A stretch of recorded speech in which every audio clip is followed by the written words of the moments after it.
read a few paragraphs from Gerald Schroeder's book, The Hidden Face of God. Oops, dropped my pen.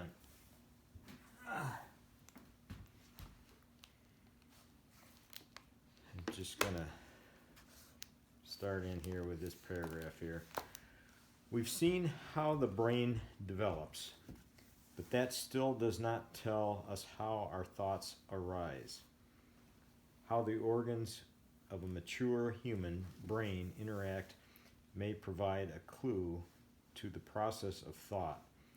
The details you, the reader, are about to endure are admittedly complex, but they are also miraculous wonders in their complexity. To understand what happens when the brain does its work is to understand the beginning of the mind.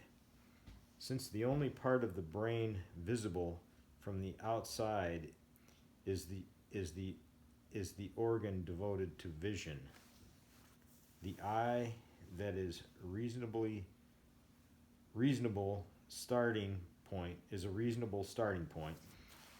In a previous chapter, we saw how electromagnetic signal, light, gets from the eye's retina via the optic nerve to the brain. The processing of the signal, breaking it into component parts, starts immediately at the retina, where some neurons record aspects of color, some motion, some boundary contrast. That is just the beginning of the mental deconstruction of the information.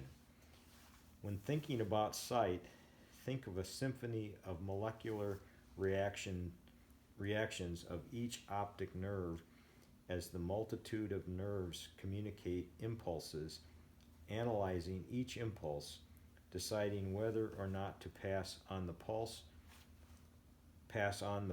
to other regions and other nerves. Think, wonder, and ponder how a batch of carbon, nitrogen, oxygen, hydrogen, and a few other elements got together to cooperate so very wisely, thousands, even millions of times every second throughout the brain and body. Had Darwin known of the wisdom hidden within life, I have confidence that he would have proposed a very different theory. I would agree with that statement. This rock here, I think I did a video on it before. I don't know how well this is going to show. It's flat here. It's very, very flat on the bottom. And you can see around the rim where it looks to be some sort of chiseling occurred. And I've pondered the thought made me think of it when I read that, our thoughts. And the thought arose to me, there's probably thousands. I've got one over there. It's a big one. It was found out in the field. It's a complete round hole. And this one, it looks to be like it was still being used. The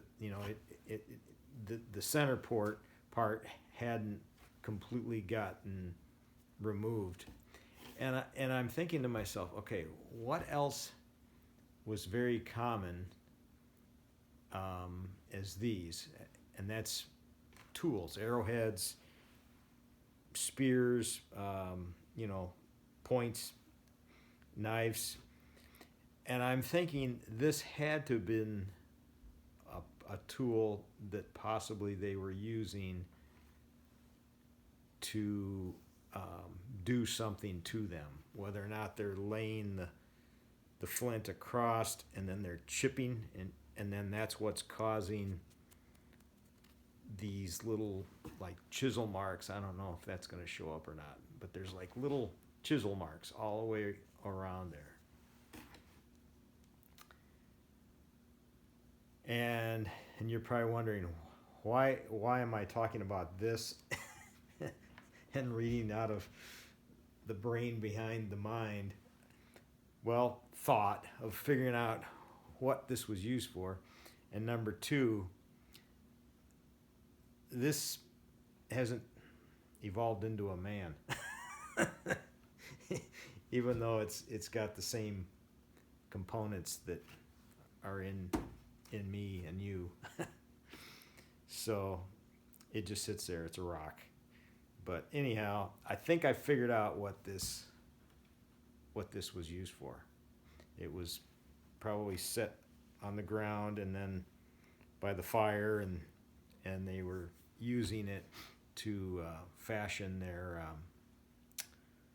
points, their arrowheads and their spearheads and their knife edges for scraping hides. But yeah, I think I figured it out. So maybe somebody else has already figured it out. I don't know. Alrighty, take care. God bless.